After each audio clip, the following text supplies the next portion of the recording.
Buenos días, Dios le bendiga. Le habla su amigo y hermano Saúl Rivera, siervo y amigo de Jesucristo en una mañana preciosa, típica de Puerto Rico, la isla del Cordero, dándole gracias al Señor, porque por su misericordia no hemos sido consumidos, que nuevas son cada mañana. Y hay que agradecer al Señor porque estamos aquí respirando, vivos. Algunos de alguna manera, otros de otra, otros con mucha salud, otros con poca salud, pero démosle gracias al Señor porque el día de hoy pudimos abrir nuestros ojos. Hoy quiero hacer parte de lo que yo estoy llamando como devocional y quiero hablar acerca de su nacimiento. ¿Cuál nacimiento? Veamos. Su nacimiento. Dice en Mateo capítulo 2. ¿Dónde está el rey de los judíos que ha nacido? Porque su estrella hemos visto en el oriente y venimos a adorarle. La historia que voy a hablar no se relata ni en Marcos, ni en Lucas, ni en Juan. Solamente Mateo relata esta historia. Y es la historia de lo que se conoce o se menciona en los encabezados de este capítulo 2, la visita de los magos, o lo que se conoce comúnmente como los tres reyes magos. Todos, o al menos la mayoría, conoce algo de la historia del nacimiento de Jesús, de el Emanuel, el Dios con nosotros. La inmensa mayoría festeja lo que en Occidente conocemos como la Navidad, que no es otra cosa que el nacimiento del que popular y secularmente le dicen el niñito Jesús, aunque ya muchos, y que lamentablemente tengo que mencionarlo, eso es lo menos que festejan o celebran tanto en sus hogares como en sus trabajos o aún en los establecimientos, cualquiera que sea. Solo se concentran en este personaje de este hombre panzón vestido de una pijama roja con un cinturón y botas negras, con un bolso grande en su espalda lleno de regalos y diciendo jo, jo, jo. Qué pena me da por ellos. Qué pena me da por los que celebran Happy Holidays y no Navidad. Pero bueno, como he dicho antes, hay tres tipos de ignorantes. Sigamos. En la llamada estampa navideña, vemos un conjunto de personajes junto a animales en un establo. Tenemos a José, a María y al niñito Jesús en un pesebre con paja, una vaquita en un extremo junto a una ovejita, el burrito, porque no puede faltar el burrito, unos pastores, uno arrodillado, otro de parado, tres camellos y tres reyes magos. Y un ángel detrás de José y María y el niñito Jesús. Aunque en ninguna parte de los evangelios se menciona que había animales en ese lugar. ¿Por qué? Porque un judío jamás iba a pernoctar, jamás iba a dormir junto a animales, y mucho menos poner a una mujer que está por dar a luz junto a animales. Eso es por un lado. Por el otro lado, los llamados magos o sabios no llegaron al establo esa noche, sino al menos un año o dos después, y no fue al establo.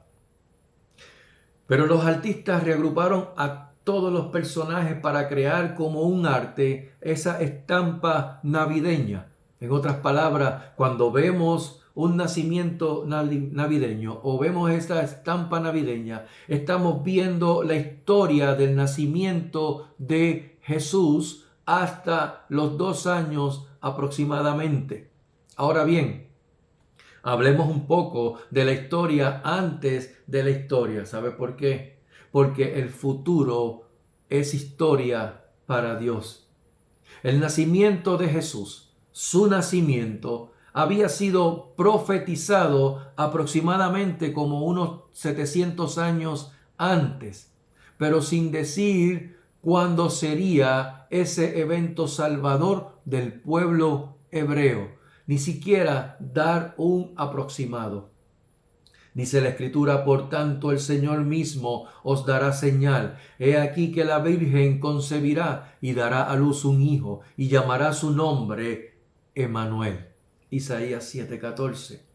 Porque un niño nos es nacido, hijo nos es dado, y el principado sobre su hombro, y se llamará su nombre, admirable, consejero, Dios fuerte, Padre eterno, príncipe de paz. Isaías 9:6. Pero sí Dios les dejó saber dónde ocurriría ese evento salvador, su nacimiento.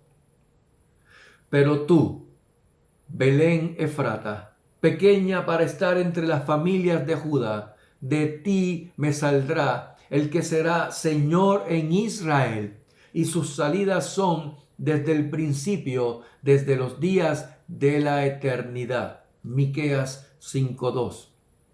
Déjeme decirle que cuando se menciona desde los días de la eternidad, no es otra cosa que está mencionando como desde antes de la fundación del mundo.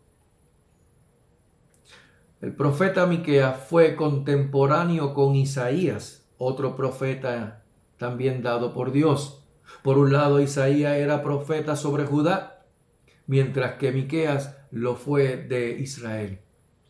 Luego, 200 años más tarde, aproximadamente, Dios vuelve a tocar base con su pueblo Israel y con Judá, porque era que estaban divididos en 2 reinos desde que murió el rey Salomón.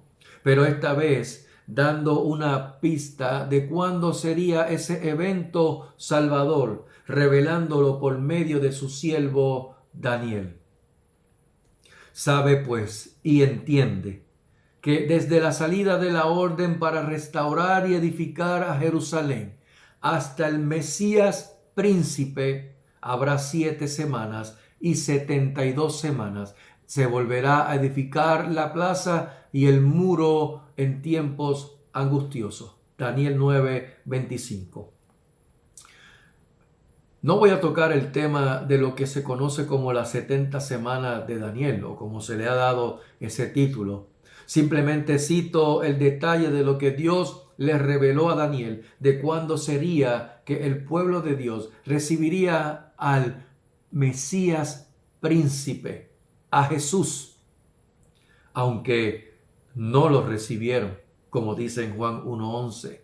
A lo suyo vino y los suyos no le recibieron. Así que tenemos, aparte del pueblo de Dios, a Judá, en manos de Nabucodonosor, rey de Babilonia, que estaba sitiando a Jerusalén.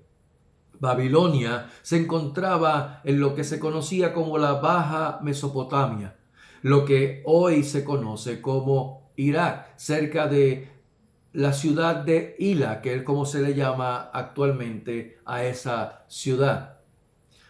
¿Por qué doy datos geográficos dentro del tema de su nacimiento?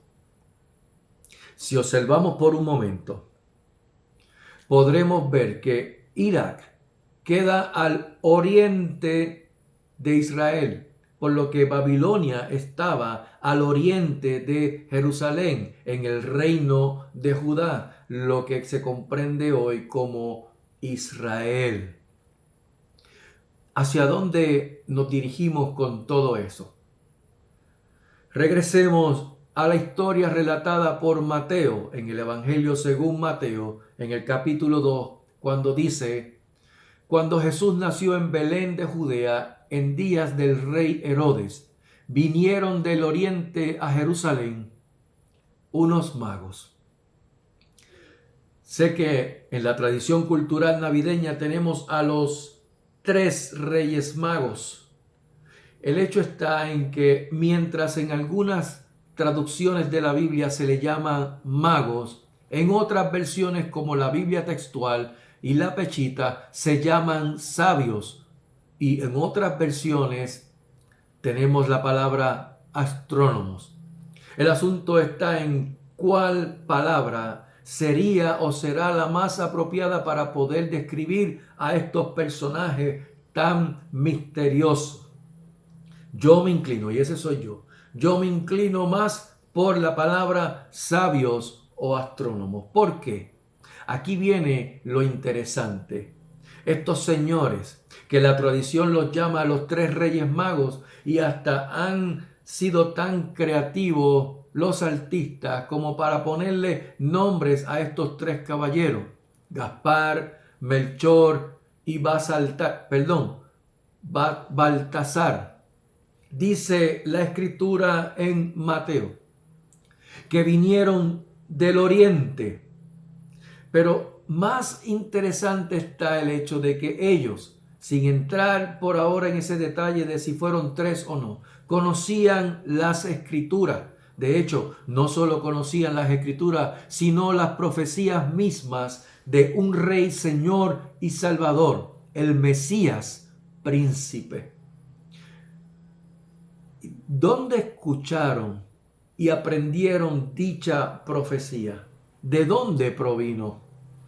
Isaías, Miqueas y Daniel. ¿Ven a dónde quiero llevarlos? ¿Acaso los pueblos extranjeros se interesarían en conocer las profecías de un pueblo que odiaban por las razones que fueran? Porque mire que desde tiempo antiguo han odiado al pueblo de Israel hasta el día de hoy. Mucho menos procurar aprender de sus profecías para adorar a alguien que saliera de un pueblo que era un pueblo esclavo. Porque dentro de la cultura, para que tengan una idea, dentro de la cultura religiosa de los pueblos paganos antiguos, si un pueblo era cautivo por otro pueblo más fuerte, eso solo demostraba que su Dios o sus dioses eran más fuertes y poderosos que el del pueblo esclavo. ¿Ven por dónde voy? ¿Aún no? Bueno, sigamos la ruta de los sabios de Oriente. Magos. En el término como lo conocemos, magos, no puede ser, porque la magia está asociada con la astrología, que es la adivinación de las estrellas o de los astros, que era lo que hacían en el tiempo antiguo. Recordemos el caso cuando Moisés tiró su vara al suelo por instrucciones de Dios, y Dios es el Dios creador, tanto de la madera como de todo lo que existe. Y estos magos del faraón hicieron igual, tiraron sus palos y con él también se hicieron serpientes. Lo único que la serpiente que erigió Moisés se tragó a todas las serpientes de los magos. Y eso también sucedió con el agua, cuando convirtieron el agua también en sangre. Aunque luego estos magos se dieron cuenta que el poder que venía a Moisés era mayor por mucho al de sus magias. Por otro lado, en Babilonia predominaba los caldeos y la lengua caldea. Y los caldeos eran un pueblo de la adivinación y la consulta de los astros, de las estrellas. Recordemos la historia de Abraham. Con Abraham en la tierra de Ur de los Caldeos o en Ur de los Caldeos. Y fíjense que hice 2 veces la palabra Ur de los Caldeos, porque eso tenía 2 connotaciones distintas, aunque usaban la misma palabra. Pero de eso yo hablo en un video que le titulé Hablemos de genealogías. Sin embargo, el rey Nabucodonosor tomó a los príncipes de Jerusalén, de los hijos de Israel, y cito lo que dice en Daniel 1:4. Muchachos en quienes no hubiese tacha alguna, de buen parecer, enseñados en toda sabiduría, sabios en ciencia y de buen entendimiento, e idóneos para estar en el palacio del rey, y que les enseñase las letras y la lengua de los caldeos. Entre estos estaban Daniel, Ananías, Misael y Azarías, de los hijos de Judá.